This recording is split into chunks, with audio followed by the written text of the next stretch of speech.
Hi friends, ఈ Monday ఎండల్లో మనందరికీ ఏవైనా చల్లచల్లగా తాగాలి అనుకుంటాం. కానీ ఈ ఎండ సమయంలో బయటికి వెళ్ళలేం. ఇలాంటి సమయంలో ఇంట్లో ఈజీగా పిల్లలకి పెద్దలకి ఎంతో ఇష్టమైన బాదం పాలు ఎలా తయారు చేసుకోవాలో చూద్దాం. ఇప్పుడు బాదం పాలు తయారీ విధానాన్ని చూద్దాం.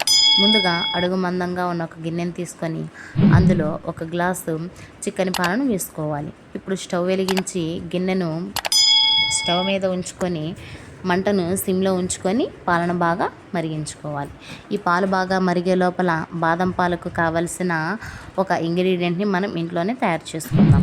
దీనికి కావలసినవి ముందుగా నానబెట్టిన 2 స్పూన్ల బాదం పప్పు, 2 స్పూన్ల జీడిపప్పు, 4 యాలకులు, 2 స్పూన్ల పంచదార. వీటన్నిటిని మిక్సీ జార్లో వేసుకోవాలి.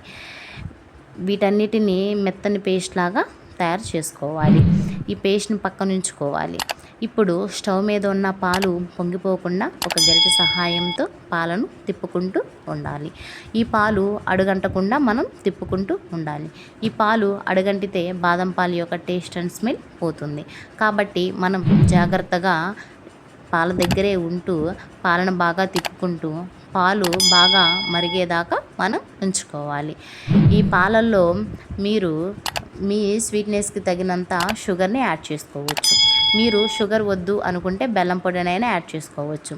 నేను దీంట్లో 3 స్పూన్ల పంచదారని యాడ్ చేస్తున్నాను. ఈ పంచదార కరిగేదాకా మనం పాలని తిప్పుకుంటూ ఉండాలి. కలర్ కోసం చిటికెడు పసుపుని యాడ్ చేస్తున్నాను. మీరు వద్దు అనుకుంటే స్కిప్ చేసేయచ్చు. ఈ పాలను బాగా మరిగించుకోవాలి.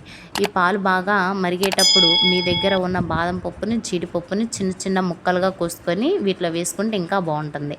మనం ముందుగా తయారు చేసుకున్న పేస్ట్ని ఈ పాలల్లో వేసుకొని ఉండలు లేకుండా కలుపుకుంటూ ఉండాలి. ఈ పాలు బాగా మరిగిందాక మనం స్పూన్ తోటి ఈ పాలని కలుపుతూ ఉండాలి. ఈ పాలు బాగా మరిగాక మనం కన్సిస్టెన్సీని చూసి మనం స్టవ్ ఆపుకోవచ్చు.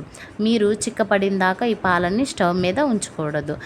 అలా చేస్తే ఫ్రిడ్జ్లో పెట్టినప్పుడు ఇంకా చిక్కపడిపోతుంది.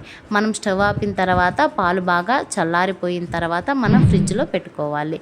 ఫ్రిడ్జ్లో పెట్టుకున్న 3-4 గంటల తర్వాత బాదం పాలు బాగా చల్లపడతాయి. ఈ బాదం పాలని మనం చల్లచల్లగా తీసుకొని సర్వ్ చేసుకోవచ్చు. ఈ బాదం పాలను తీసుకొని సర్వ్ చేసేటప్పుడు 4 జీడిపప్పు పలుకులు వేసి బాదం పాలను పోసి పిల్లలకి ఇస్తే చాలా సంతోషంగా ఈ బాదం పాలన్నిటినీ వాళ్ళు తాగేస్తారు. ఇంకా కావాలి అని అడుగుతారు. మీకు కనుక ఈ వీడియో నచ్చినట్టయితే లైక్ చేసి, షేర్ చేసి, సబ్స్క్రైబ్ చేయండి. Thank you.